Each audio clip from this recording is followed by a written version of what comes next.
Fahalomerabantsika tsiraiavindray ohatra tsy dia alatsinainy maraina valongoram-polo ny volana jolay 5 misotroan'Andriamanitra isika mbola minena izao maraina izao tsara fa antsika mandray ny fahasoavana avy aminy manderantsika ny mofinenan'io dia vavakisika itomban'Andriamanitra eo mbola velom-pisaoranao zahay ny amin'ny hery izay omenao anain'io velom-panantenana tsany ihany koa zahay satria mahazo ny fahamasinana avy aminao angataka aminao mba hiasa ao anatinay ary irina indrindra mba tsy ho lanilany foana izao fotoana izao fa mba hahafahanay mahazo ny hery rehetra avy aminao tona sy angatany anaran'i Jesosy amen.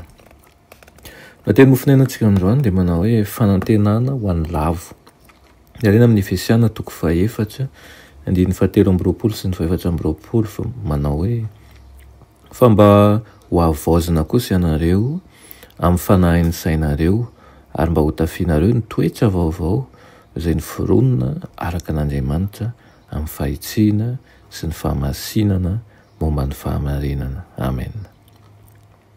Tamin'ny Pahatokiana no naninianan'i Kristy ny faharatsiana.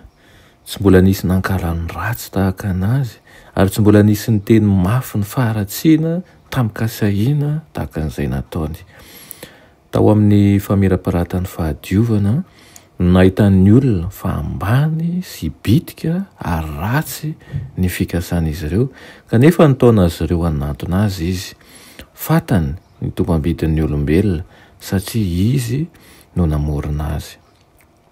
Ao amin'ny olona tsirairay na dia lavo azy izy ireo no ahitany zanak'Andriamanitra izay azo averina indray hanana tombotsoa ifandray amin'Andriamanitra.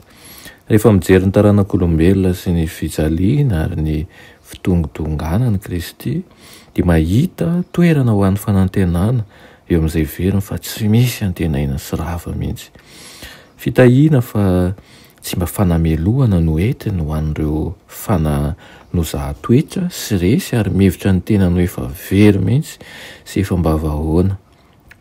Tamin'ny alalan'ny teny hoe sambatra no niara-ban'ny taranak'olombelona.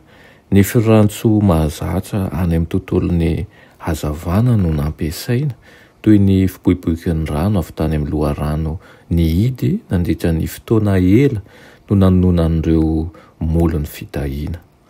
Tamin'ny fandavana an'ireo rehaka sy ny fahafaham-pon'ny tenany eto amin'izao tontolo izao no nilazany fa ireo izay notahiana dia handray ny fahazavany sy ny fitiavany.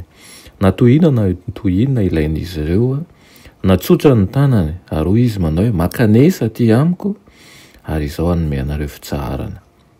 Amin'ireo mampalahelo mampanahy ary indrindra ireo ory sy ireo enjehana. Fahafahamanao tsy hita fetra no hitany eo amin'ny olombelona tsirairay. Hitany fa azon'ny olona tao ny voaova noho ny fahasoavana ho amin'ny fahasoavan'ny tompo mandrakizay. Tamin'ny fanantenana nijereny azy ireo sy nampitany fanantenana taminy. Nahazo ny fitokian'izy ireo izy noho ny nanatonany azy ireo tamin'ny Pahatokiana.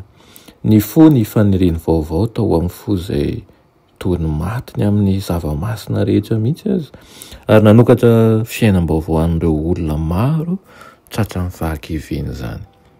Hitantsika amin'izany ny taratry ny fitiavan'i Kristy antsika fa na dia kivy aza izao tontolo izao ny amin'ny firoha-drohatry ny fahotana rehetra dia Kristy kosa dia mahita fanantenana mandraka riva mba hahafahany mamonjy antsika.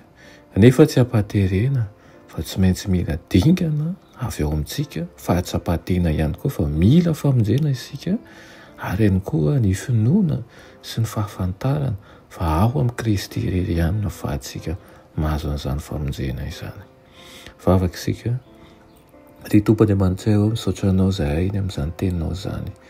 Amboleo anatinay mandrakariva Tompo ny fanantenana ary aseho ianay ny aratsy ny fahotana isan'andro mba ho tsapanay fa ratsy ny eo anatin'izany ary ho tsapanay ihany koa ny fitiavanao izay manala anay ao anatiny dia mba handehananay amin'ny fahitsiana eo aminao ihany koa. Mangataka izahay mba hiasa ny fanainao masina trany isanandro dia hibanjina anao ampatokin'izay aminaran'i Jesosy. Amen.